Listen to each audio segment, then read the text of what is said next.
Well, after the BJP's stunning victory in the Lok Sabha elections this year, it's a time for many political parties to introspect, and among them are certainly the left parties and the CPM in particular.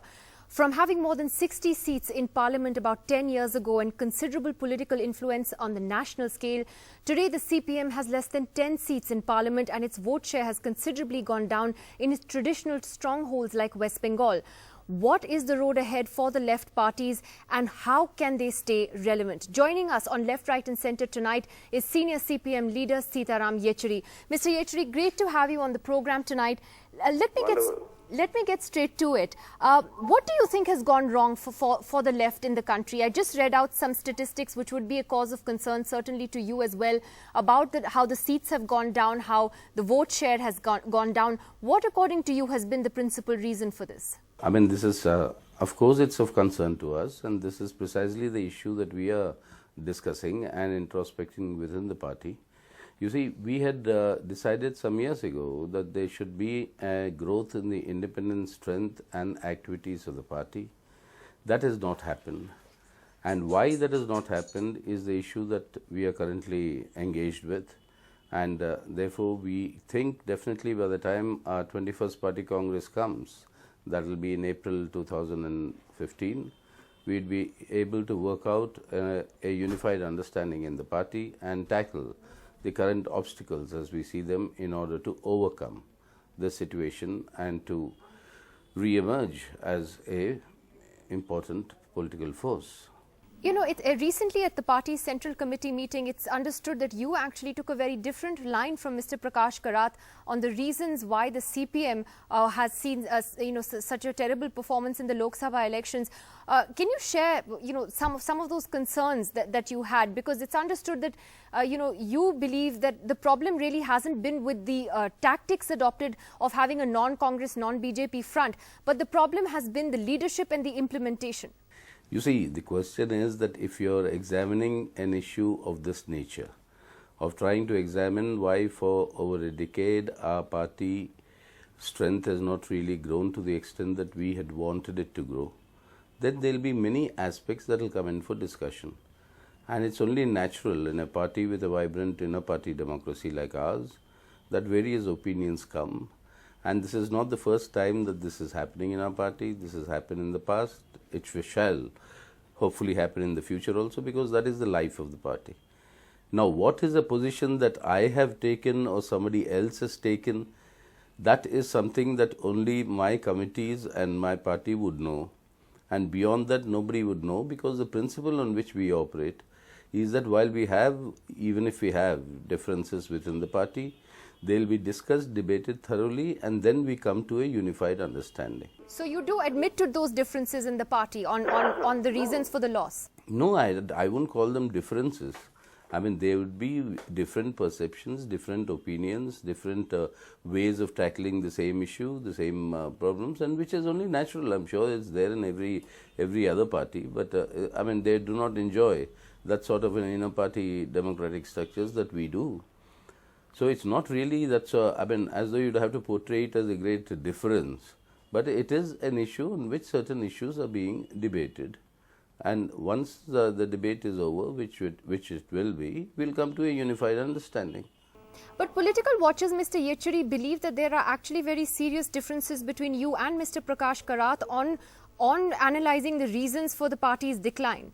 I mean, would you admit that there are strong differences of opinion on that, if you don't want to put it as, as a rift? You see, the point is, when in our country's democratic structure, the freedom of expression has been granted, the right to opinions has been granted. Also, along with it was a collateral guarantee that was given, is the freedom for speculation. Now, you can speculate what you want to, but what is happening inside the party is what we are discussing, and then we will come out with a unified understanding. But like you say, there are differing opinions, at least. You would admit to that. They always have been, and they always will be, and that is what I think determines the life of our party. Would you say that the left needs to do something drastic from here on? I know you don't want to share details of what you said at the Central Committee meeting. Fair enough. That is your internal party matter. But do you think in order to stay relevant in the Indian political scene that the left really needs to reinvent itself? And how would it do that? You see, first of all, please remember the left will continue to be relevant in the Indian situation, and that is because of the situation. As long as you have the creation of two Indias that is happening today, as long you have the hiatus between the haves and the have-nots widening in our country today, the left and its political positions will always be relevant, and it is something that nobody can escape from. And secondly, remember that political influence in our country is not merely, I'm not discounting that aspect, but I'm saying it's not only on the basis of your electoral performance or your electoral positions.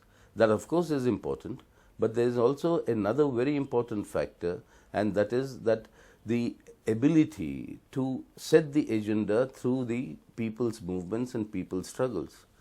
Remember, in our country, at least two big names that you can think of were those who never contested any elections, but they changed the trajectory of India, whether it was Mahatma Gandhi or Jai Prakash Narayan.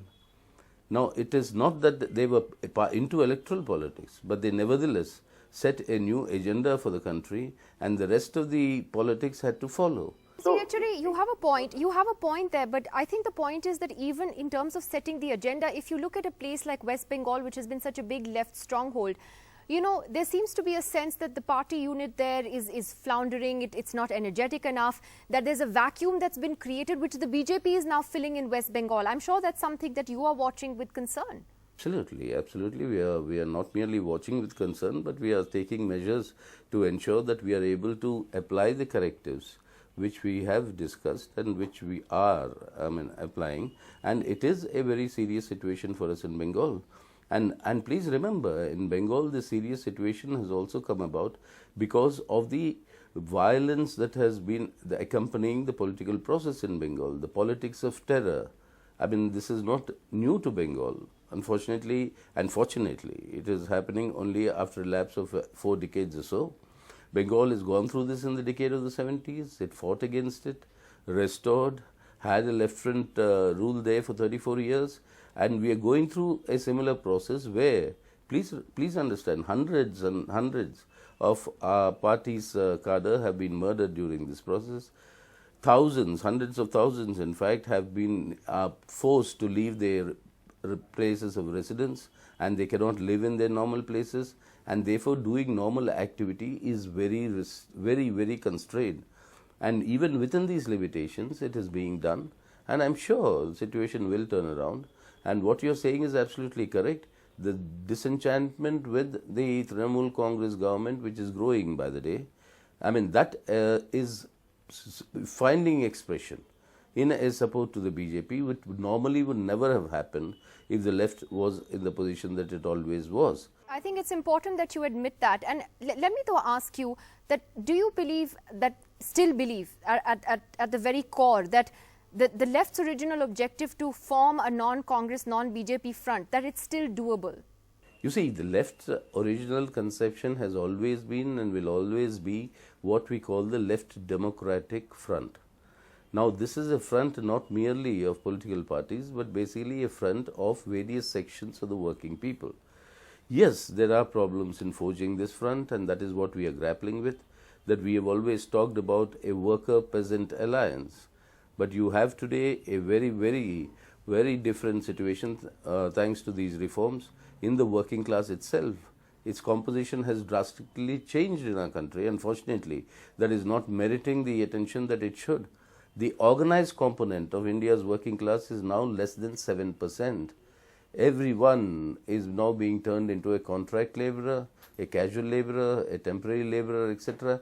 Therefore, all the rights that you have enshrined, labor rights, that you are enshrined in our constitution, remain only in paper. Now, how to grapple with the situation? You have these lakhs of farmer suicides, distress suicides. Despite this agrarian crisis, a movement that ought to have grown in comparison with the degree of the crisis, that has not only our party but with anyone else. Now, why is this happening? What you're citing as examples are actually important issues that once upon a time the left had considerable influence in terms of how it wielded influence on these issues in national policy. So let me ask you, Mr. Yechury, finally, that in India today, you have a BJP and you have a government in power which has a huge majority, a thumping majority, and at the same time, you have the Congress which is struggling to reinvent itself, the left which desperately needs to do the same, and a sense that maybe there isn't really any real political opposition in India today. Is that something that is of concern? No, of course it is of concern, but remember India itself. I mean, you had parties that were ruling that were reduced to two. You had great mighty prime ministers who were themselves defeated and they returned back within 3 years. So, I mean, Indian people, I think over the period have become mature enough, in fact more mature than what they were, and which is a very, very good thing for our democracy. And you will see, and believe you me, you will see a shift, a change in the political situation sooner than later, and the left will be an important player in that. All right, well, Mr. Yechury, good luck to you and to the left as you try to bring yourselves back up from that electoral defeat in the Lok Sabha polls. Thank you very much for speaking to us after a long silence on Left, Right and Centre. And that's it on the show this evening. We'll see you all again tomorrow night. Goodbye.